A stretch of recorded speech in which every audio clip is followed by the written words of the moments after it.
Bismillahirrahmanirrahim. Assalamualaikum warahmatullahi wabarakatuh. Alhamdulillahi rabbil alamin. Wa bihi nasta'inu ala umuri dunya waddin. Sallallahu ala nabiyyina Muhammadin wa ala alihi wa sahbihi ajma'in. Amma ba'd. Kita panjatkan puja dan puji syukur kehadirat Allah tabaraka wa taala. Pada kesempatan malam yang berbahagia kali ini kita kembali diberi kekuatan, kesehatan, hidayah serta taufik dari Allah Jalla wa Ala. Sehingga kita bisa kembali menghadiri pengajian rutin malam Senin di Musalla Al-Hidayah di Desa Gedung Wuluh Purbalingga ini. Kita berharap semoga Allah tabaraka wa taala berkenan untuk melimpahkan kepada kita semuanya ilmu yang bermanfaat sehingga bisa kita amalkan sebagai bekal untuk menghadap kepada Allah Jalla wa Ala. Amin ya rabbal alamin. Salawat dan salam semoga senantiasa tercurahkan kepada junjungan kita Nabi besar Muhammad sallallahu alaihi wasallam, kepada para sahabatnya, keluarganya dan umatnya yang setia mengikuti tuntunannya hingga di akhir nanti. Para hadirin sekalian yang kami hormati dan juga segenap pendengar Radio Muslim di Jakarta dan sekitarnya. Pada kesempatan yang berbahagia kali ini, kita akan membahas salah satu di antara etika berdoa. Yang mana etika ini juga sering sebenarnya kita praktekkan di dalam permintaan kita sehari-hari kepada selain Allah. Etika ini sering kita gunakan manakala kita memohon sesuatu kepada manusia. Entah itu untuk sesuatu kepentingan pribadi atau sesuatu untuk kepentingan orang banyak. Dan etika tersebut juga disyariatkan ketika kita meminta sesuatu kepada siapa? Allah. Apa kira-kira etika tersebut? Apa? Hah? Sopan. Sopan sama Allah gimana caranya?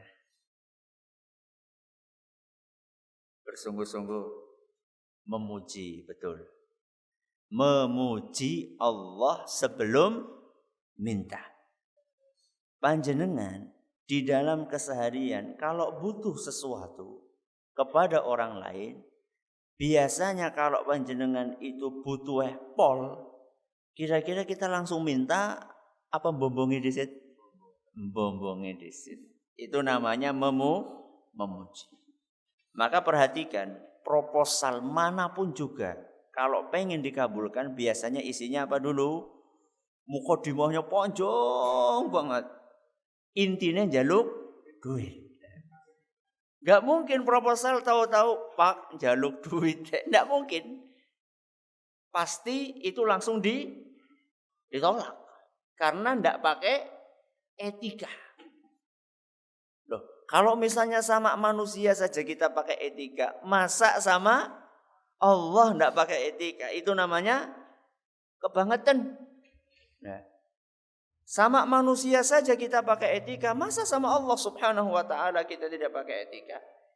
Makanya di dalam agama kita diajarkan oleh Nabi kita Muhammad sallallahu alaihi wasallam dan juga oleh Allah Subhanahu wa taala dalam Al-Qur'an, supaya kita itu sebelum meminta banyak-banyaklah memuji Allah. Memuji apa Ustaz? Banyak. Allah Subhanahu wa taala memiliki keistimewaan nama-nama yang mulia, memiliki sifat-sifat yang mulia.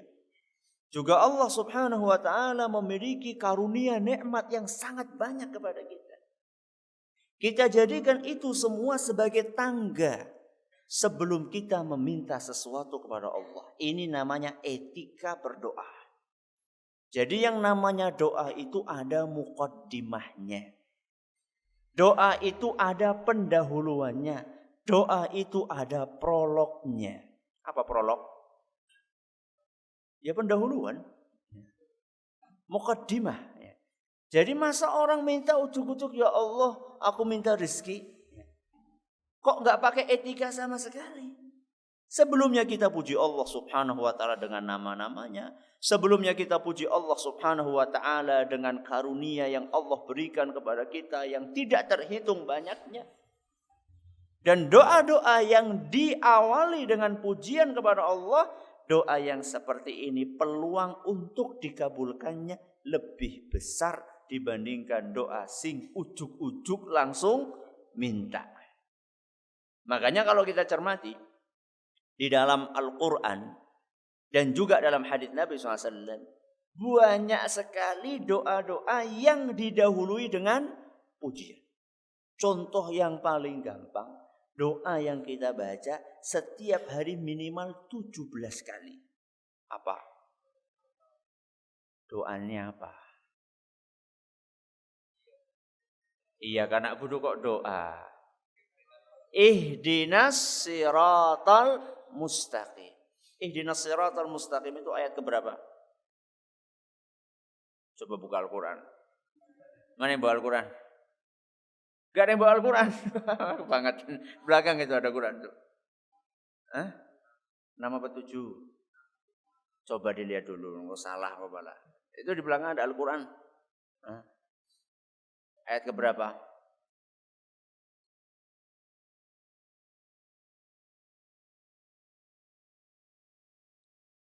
6.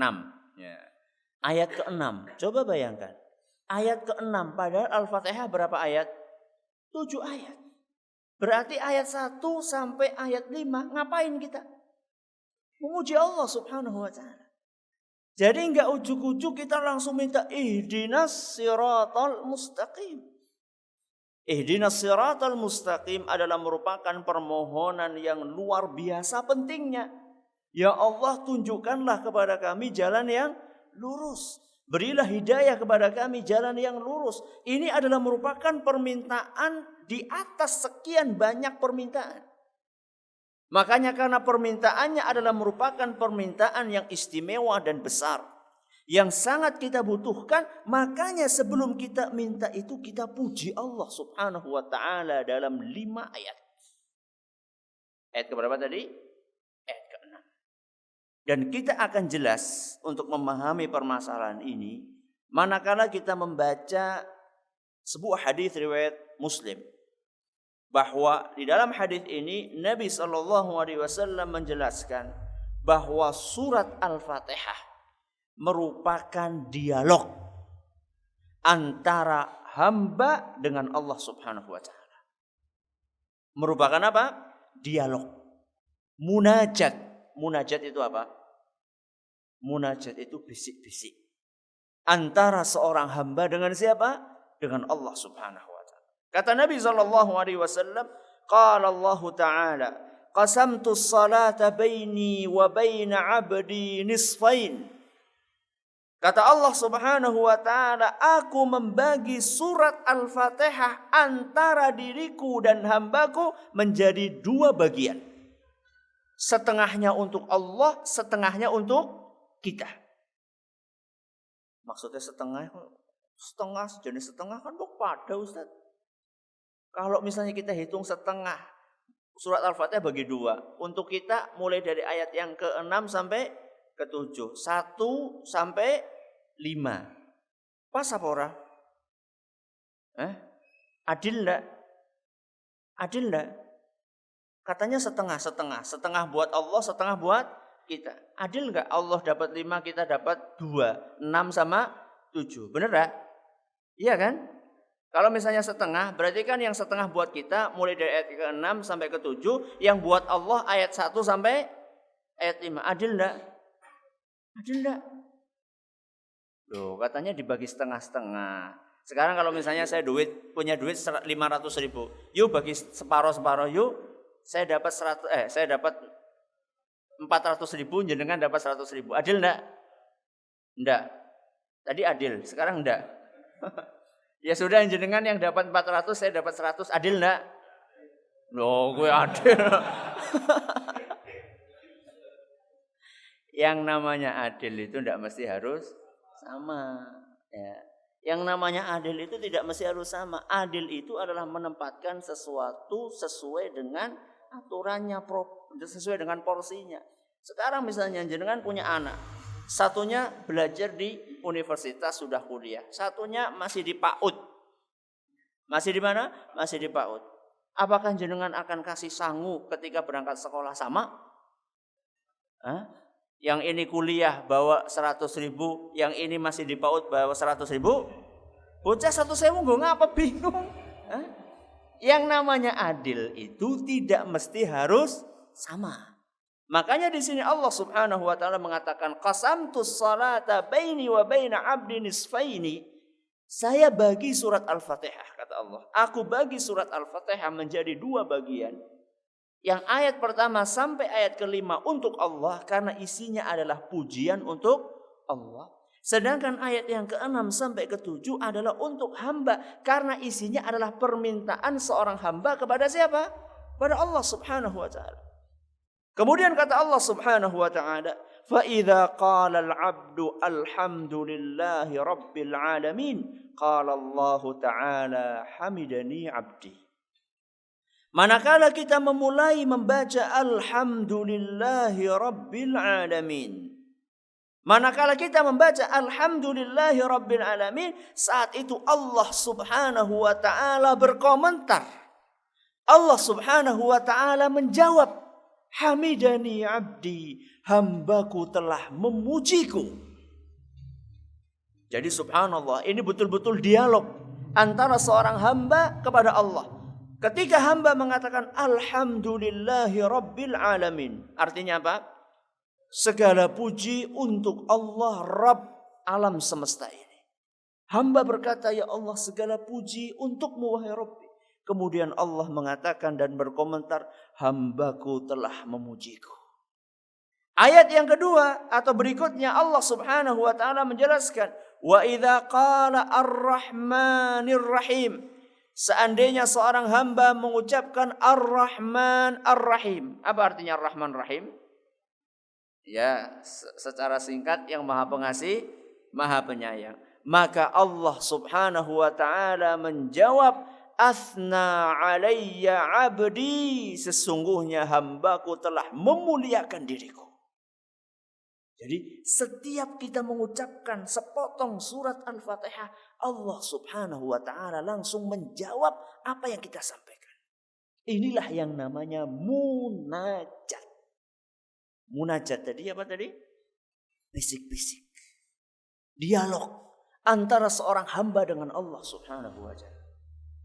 Seandainya ini kita resapi di dalam sholat kita akan mendapatkan ketenangan, ketenteraman yang tidak biasa kita dapatkan ketika kita sholat. Biasanya kita kan baca Al-Fatihah kan, bacanya cepet-cepetan kan, ya. Yang penting enggal rampung. Gak pernah kita merasa alhamdulillahirabbil alamin. Kita tunggu, oh Allah Subhanahu wa taala menjawab, walaupun kita tidak mendengar. Tapi Allah Subhanahu wa taala di sini mengatakan, setiap kita membaca satu ayat, Allah akan menjawab. Manakala kita membaca alhamdulillah rabbil alamin, Allah langsung berkomentar, oh hambaku telah memujiku. Kita membaca ar-rahmanir rahim, Allah Subhanahu wa taala langsung menjawab, oh hambaku telah memuliakanku. Ketika kita mengucapkan maliki yaumiddin, maka Allah Subhanahu wa taala akan berkata, majjadani abdi. Ketika kita mengucapkan maliki yaumiddin, Allah Subhanahu wa taala merupakan penguasa hari kiamat. Allah merupakan penguasa hari kiamat. Apa Allah bukan penguasa dunia? Penguasa. Kenapa di sini dikatakan maliki yaumiddin? Penguasa hari kiamat. Betul. Karena di dunia ini ada penguasa lain selain Allah. Siapa? Siapa? Ya presiden, bupati, apa maning, gubernur, RT, ya ora apa-apa lah RT mlebu ya ora apa-apa. RW, lurah, itu penguasa. Di dunia itu banyak penguasa selain Allah Subhanahu wa taala. Walaupun kekuasaan mereka itu sedikit, terbatas, tapi mereka tetap seorang penguasa. Kalau di akhirat, Tidak ada penguasa kecuali siapa? Allah Subhanahu wa ta'ala. Jadi saat itulah terlihat kekuasaan mutlak Allah Subhanahu wa ta'ala. Maka Allah Subhanahu wa ta'ala memuji dirinya dengan mengucapkan Maliki Yaumiddin. Allah Subhanahu wa ta'ala merupakan penguasa hari kiamat untuk menunjukkan bahwa penguasa hakiki yang menguasai seluruh alam semesta ini dan alam akhirat adalah Allah Subhanahu wa ta'ala. Maka ketika kita mengucapkan Maliki Yaumiddin, Allah adalah penguasa hari kiamat, Allah langsung menjawab Majjadani abdi, hambaku telah mengagungkan diriku. Kalau tadi memuji, kemudian memuliakan. Sekarang apa? Mengagungkan hamba. Sudah? Kelanjutannya apa? Iyyaka na'budu wa iyyaka nasta'in. Ketika kita mengatakan Iyyaka na'budu, wahai Rabbi, hanya kepadamu lah kami menyembah. Wa iyyaka nasta'in, dan hanya kepadamu lah wahai Rabbi kami meminta tolong. Ketika kita mengatakan seperti itu, Allah Subhanahu wa ta'ala menjawab, Hadza baini wa baina 'abdi wa li 'abdi ma sa'al. Kata Allah Subhanahu wa ta'ala, ini adalah merupakan urusan antara aku dengan hambaku. Dan hambaku akan memperoleh apa yang diminta olehnya. Jadi sudah semakin dekat dengan apa? Dengan permintaannya.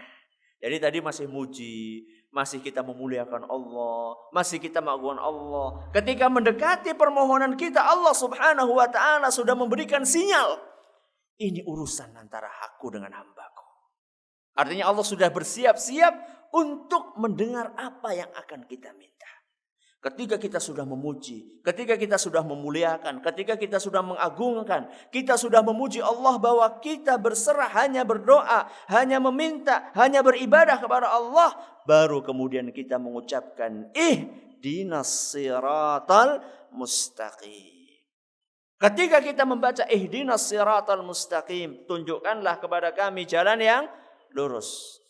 Kelanjutannya, siratal ladzina an'amta 'alaihim ghairil maghdubi 'alaihim waladdallin. Ketika kita membaca ayat ini, Allah Subhanahu wa ta'ala mengatakan hadza li'abdi wa li'abdi ma sa'al. Kata Allah Subhanahu wa ta'ala, inilah hak milik hambaku dan hambaku akan memperoleh apa yang diminta olehnya. Makanya para ulama menjelaskan bahwa Allah Subhanahu wa ta'ala mengabulkan permohonan kita. Ketika Allah mengatakan li'abdi masal, ini hak hambaku. Karena dia sudah memujiku dari awal, dari yang kedua, ayat yang ketiga, ayat yang keempat, ayat yang kelima. Setelah dia memujiku dengan sekian banyak pujian, maka saat itu aku, kata Allah Subhanahu wa ta'ala, akan mengabulkan apa yang diminta oleh hambaku.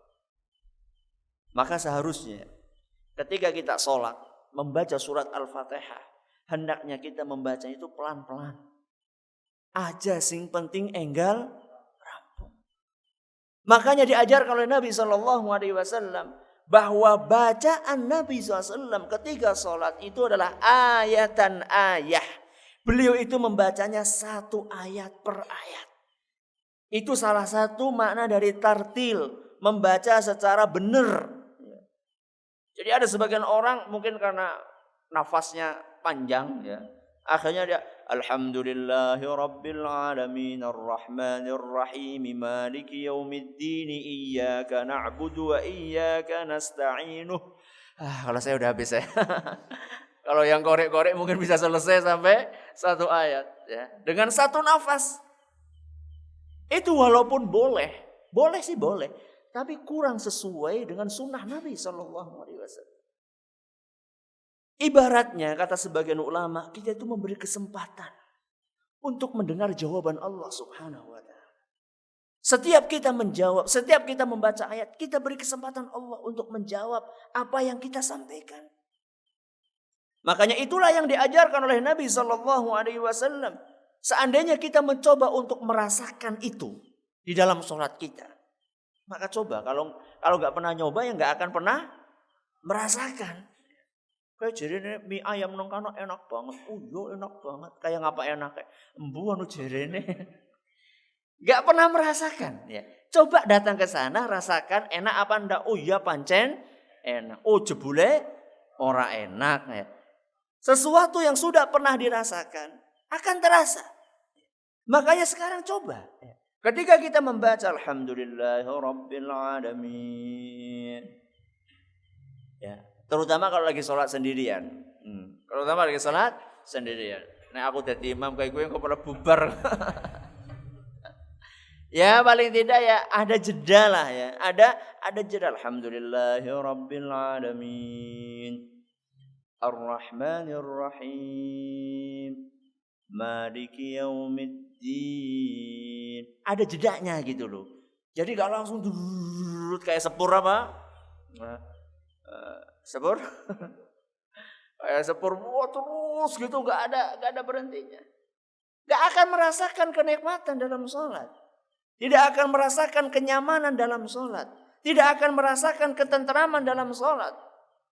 Makanya rasakan bahwa ketika kita membaca Al-Fatihah, kita sedang bermunajat. Kita sedang berbisik-bisik. Kita sedang berdialog dengan Allah Subhanahu wa ta'ala. Manakala seorang hamba mencoba untuk merasakan ini dengan izin Allah Subhanahu wa ta'ala, dia akan merasakan nikmatnya salat. Makanya Nabi SAW ketika beliau dirundung dengan masalah, musibah, problematika, polemik, entah itu dalam keluarga, entah itu di dalam pekerjaan, atau dengan umatnya, atau dengan apa saja, Nabi SAW langsung bersegera untuk menunaikan salat. Disebutkan dalam sebuah hadis yang diriwayatkan oleh Imam Abu Dawud, dan hadis ini dinyatakan hasan oleh Syekh Al-Albani. Kata Hudzaifah radhiyallahu anhu, kana an-nabiy sallallahu alaihi wasallam idza hazabahu amrun shalla. Rasulullah sallallahu alaihi wasallam kalau dirundung masalah, maka beliau cepat-cepat sholat. Jangan pernah masalah? Apa masalahnya? Banyak apa? Hah? Banyak saking lakeh orang bisa nyebutkan. Hah? Masalah utang. Wis kepepet, dongane kudu bayar siki, urung ana duit. Bersegera apa jenengan? Bersegera mana? Ke tetangga. Bersegera golet pinjaman yang lainnya. Gali lubang, tutup lubang. Siapa di antara kita begitu? Waduh kepepet banget keperluan. Nah mau masjid disit lah, sholat disit. Ada? Apa izin? Bok riak ya? Apa orang tahu? Ketika kita ada masalah dengan istri kita, entah masalah apalah yang namanya rumah tangga, nggak mungkin apa? Nggak mungkin lurus mulus, nggak mungkin. Ya. Namanya rumah tangganya Nabi SAW saja ada permasalahan di dalam rumah tangganya. Apalagi rumah tangga semacam saya dan jenengan semuanya, mesti ada masalah. Coba kalau kita ada masalah dengan istri, kita emosi, apa yang kita lakukan? Macam-macam. Ada yang kita marah, kemudian mau lapangan bayonyong lah, ngapa bal-balan. Tidak apa-apa. Boleh ya. Saya enggak mengatakan bal-balan enggak boleh, tapi kalau lagi emosi, engko sing ditendang kudu balik. Sidagal sikile kancane nanti. Malah tambah urusan nanti. Sudah ada masalah sama istri, ada masalah lagi sama teman di lapangan. Ya kalau ada masalah kita pergi ke masjid apa sholat atau apa. Sebagaimana dikerjakan oleh Ali bin Abi Thalib radhiyallahu anhu. Ali bin Abi Thalib suatu saat kalau ada masalah, beliau langsung pergi ke masjid. Ya. Walaupun kemudian setelah sholat mungkin tiduran, tidak apa-apa. Menenangkan apa? Menenangkan hati. Karena memang rumah Allah Subhanahu wa ta'ala adalah merupakan tempat yang paling dicintai oleh Allah Azza wa Jalla. Ahabbul biqa'i ila Allahi masajiduha. Tempat yang paling dicintai oleh Allah adalah masjid. Wa abghadul biqa'i ila Allahi aswaquha. Dan tempat yang paling dibenci oleh Allah Subhanahu wa ta'ala adalah pasar. Di dagang pasar. Tidak apa-apa, boleh. Bukan berarti haram dagang di pasar. Cuman kalau bisa ya, kalau kita ada masalah itu jangan pergi ke pasar gitu loh. Wah, sebenarnya ada masalah ya orang dagang ini Ustaz. Enggak, maksudnya ketika kita lagi emosi kan sebagian orang kan lagi emosi dia mencari hiburan. Hiburannya ke mall, ya. Jalan ke mall, supermarket, ya. Jalan-jalan di situ. Katanya cuci mata di situ. Itu apa masalah? Pergilah ke tempat yang dicintai oleh Allah, sholat di situ, bermunajat sebagaimana dipraktekkan oleh Nabi sallallahu alaihi wasallam. Makanya Nabi sallallahu alaihi wasallam kalau sudah datang waktu sholat wajib, maka beliau segera berkata kepada Bilal, "Qum ya Bilal fa'arihna bis shalah." Wahai Bilal, cepat kamu berdiri, lantunkan azan. Tenangkanlah dan istirahatkanlah kami dengan salat. Arihna bis shalah, wahai Bilal, cepat azan. Kalau sudah masuk waktu salat, segera kumandangkan azan karena kami ingin segera mendapatkan ketenangan dan ketentraman dengan salat. Jadi Nabi SAW itu senang kalau datang waktu sholat. Sebagian kita, waduh sholat maning. Lagi tanggung kok. Apa tanggungnya? Ya macam-macam. Kalau lagi ana sing tuku dadakan azan. Wong kok disit azane ben rampung dhisik sing tuku. Lagi belajar kok tahu-tahu azan. Lagi bekerja tahu-tahu azan. Dan ini sebagainya. Kita lagi main sama anak, lagi kemana, wah azan. Kalau Nabi SAW datang waktu sholat, beliau segera, ya Bilal cepat ini. Kami itu sudah rindu ingin ketemu dengan sholat. Makanya salah satu orang yang mendapatkan naungan Allah subhanahu wa ta'ala di hari akhirat nanti, kata Nabi SAW, sab'atun yudhilluhumullahu fi dhillihi yawma la dhilla illa dhilluh. 7 golongan yang akan mendapatkan naungan Allah pada hari kiamat nanti, di hari di mana saat itu tidak ada naungan kecuali naungannya Allah subhanahu wa ta'ala. Di antara 7 golongan itu, kata Nabi SAW, rajulun qalbuhu mu'allaqun bil masajid. Seorang yang hatinya selalu terikat dengan masjid. Gumantung dengan masjid. Maksudnya boleh Ustaz? Berarti gawa benang itu dijirat. Terus kita pulang bawa apa? Diolor benangnya. Itu maksudnya? Atau maksudnya berarti kita harus di masjid terus gitu? Berarti kapan kita akan bekerja? Kapan kita akan mendidik anak kita kalau kita terus-terusan di masjid? Apakah maksudnya hati yang selalu terikat dengan masjid maksudnya adalah orang senantiasa berada di masjid 24 jam?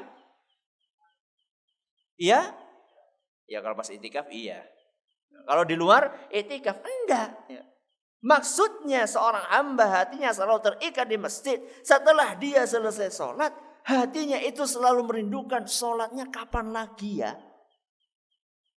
Itu namanya hatinya terikat dengan masjid. Dia selalu rindu kapan saya balik ke masjid lagi. Jadi bukan sebagian orang lah masjid maning bebet temen lah. Dula-dula masjid. Bukan seperti itu. Orang yang akan mendapatkan naungan Allah subhanahu wa ta'ala adalah orang yang senantiasa merindukan kedatangan sholat. Begitu selesai sholat subuh, ya Allah suwe temen ya zuhure. Ketika selesai zuhur, kemudian dia menanti, ya Allah suwe temen ya asare. Saya pengen segera untuk sholat asar. Makanya begitu datang waktu sholat, Nabi SAW langsung menyegerakan Bilal. Karena beliau sudah sangat rindu ingin sholat lagi dan bermunajat kepada Allah subhanahu wa ta'ala. Ini contoh. Contoh memuji Allah sebelum berdoa. Jadi mulai dari alhamdulillahi rabbil alamin. Terus ar-Rahman ar-Rahim. Maliki yaumiddin. Iyyaka na'budu wa iyyaka nasta'in. Baru isi doanya apa? Ihdinas siratal mustaqim. Ini contoh dalam Al-Quran. Masih banyak contoh yang lainnya. Saya bawakan satu contoh saja. Adapun contoh dari hadis Nabi SAW adalah Sayyidul Istighfar. Apa? Sayyidul Istighfar. Hafal enggak? Allahumma anta. Sebelumnya, Sayyidul Istighfar artinya apa?